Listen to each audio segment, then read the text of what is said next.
Hi hello. ഇങ്ങനെ വെറുതെ വീട്ടിലിരുന്നപ്പോഴാകട്ടോ എന്തെങ്കിലും ഉണ്ടാക്കിയാലോ എന്ന് മനസ്സിൽ തോന്നിയത്. മിക്കവാറും ഞാൻ ഉണ്ടാക്കാറുള്ളതാകട്ടോ ഫുഡൊക്കെ. പക്ഷേ ഇപ്പം അമ്മ ലീവ് ആയതുകൊണ്ട് അങ്ങനെ ഒന്നും ഞാൻ ഉണ്ടാക്കാറില്ലേ. ഇന്ന് ഞാൻ ഉണ്ടാക്കുന്ന എൻ്റെ മാസ്റ്റർ പീസ് ഐറ്റമായിട്ടുള്ള കുസ്ക റൈസാണ്. അതിനാവശ്യമായിട്ടുള്ള സവോളയും അതുപോലെ തന്നെ തക്കാളിയും മല്ലിയിലയും അതുപോലെ ഇഞ്ചി വെളുത്തുള്ളിയും അതുപോലെ തന്നെ പച്ചമുളകും കൂടി ചതച്ച് വെച്ചതാണ്. പിന്നെ സ്പൈസസും. അതിന് വേണ്ടിയിട്ട് ഞാൻ ഒരു കുക്കർ എടുത്ത് അടുപ്പിൽ വെച്ചിട്ടുണ്ട്. അതിലോട്ട് കുറച്ച് എണ്ണയും അതുപോലെ തന്നെ കുറച്ച് നെയ്യും പിന്നെ അതിലോട്ട് സ്പൈസസ് കൂടി ഇട്ട് ഒന്ന് ചൂടാക്കിയേ. അത് കഴിഞ്ഞ് അതിൻ്റെ അകത്തോട്ട് ഇഞ്ചി വെളുത്തുള്ളി പച്ചമുളകും കൂടെ ചതച്ച് വെച്ചതോടെ ഇട്ട് നല്ലപോലെ ഇളക്കി. അത് കഴിഞ്ഞ് നമ്മൾ കുറച്ച് സവോള ഇടണം.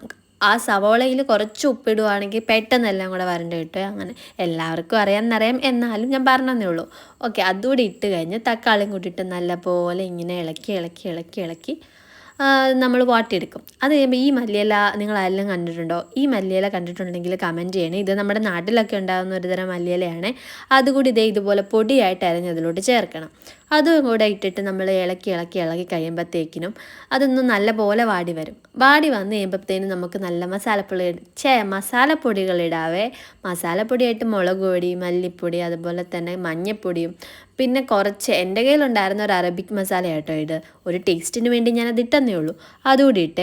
അതുകൂടി ഇട്ട് നല്ലപോലെ ഇളക്കി കഴിഞ്ഞിട്ട് നമുക്ക് കുറച്ച് ഗരം മസാല കൂടെ ചേർക്കാവേ. അത് ഞാൻ മറന്നു പോയത്, പിന്നെ ഓർത്തപ്പം ഞാൻ ഇട്ടെന്നേ ഉള്ളൂ. ഓക്കെ, ഗരം മസാല കൂടെ ചേർത്ത് നമ്മൾ വീണ്ടും അതിങ്ങനെ ഇളക്കിക്കൊണ്ടിരിക്കാവേ.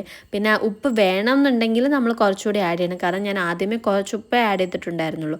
അത് കഴിഞ്ഞ് കുറച്ച് തൈരൂടെ ഒഴിച്ചിട്ട് നല്ലപോലെ ഇളക്കിയിട്ട് നമുക്ക് കഴുകി വെച്ചിട്ടുണ്ടായിരുന്ന റൈസ് ഇടാവേ. ആദ്യം ഞാൻ കുറച്ച് റൈസ് ഇട്ടിട്ട് ഇളക്കി നോക്കി, കാരണം ഞാൻ എടുത്ത കുക്കർ കുഞ്ഞാണെങ്കിൽ ഈ റൈസ് തികയോ എന്ന് ഓർത്ത്. പിന്നെ ഞാൻ കുറച്ചുകൂടി റൈസ് ഇട്ടിട്ടുണ്ടായിരുന്നു. അതിലോട്ട് ആവശ്യത്തിനുള്ള വെള്ളം ഒഴിച്ച് നമുക്ക് അതിൻ്റെ മുകളിൽ കുറച്ച് മല്ലിയിലയും ഇത് കൂടെ തൂക്കി കൊടുക്കാവേ, ഒരു ഭംഗിക്ക്. അത് കഴിയുമ്പോൾ പിന്നെ കുറച്ച് ചെറിയ നാരങ്ങ കൂടെ പിഴിഞ്ഞൊഴിച്ചിട്ട് നമുക്ക് കുക്കർ അടച്ച് വെക്കാവേ.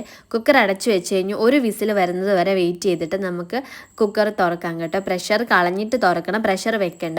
തുറന്ന് കഴിയുമ്പോൾ നല്ല അടിപൊളിയായിട്ട് റൈസൊക്കെ വെന്തിട്ടുണ്ടാവേ.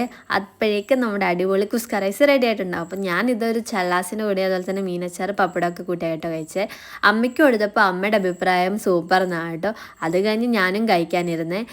ഞാൻ ഉണ്ടാക്കിയോണ്ട് പറയാല കേട്ടോ, അടിപൊളി ടേസ്റ്റ് ആയിരുന്നേ. ഞാനിതുപോലെ ഒരു ദിവസം ഇരുന്നപ്പോൾ യൂട്യൂബ് നോക്കി പഠിച്ചതാട്ടോ ഇത് ഉണ്ടാക്കാൻ. ഇത് വളരെ എളുപ്പമായിട്ടോ ഉണ്ടാക്കാൻ വേണ്ടിയിട്ട്. അപ്പം നിങ്ങൾ എല്ലാവരും ഒന്ന് ട്രൈ ചെയ്ത് നോക്കണേ. അപ്പോൾ ഓക്കെ, ബൈ.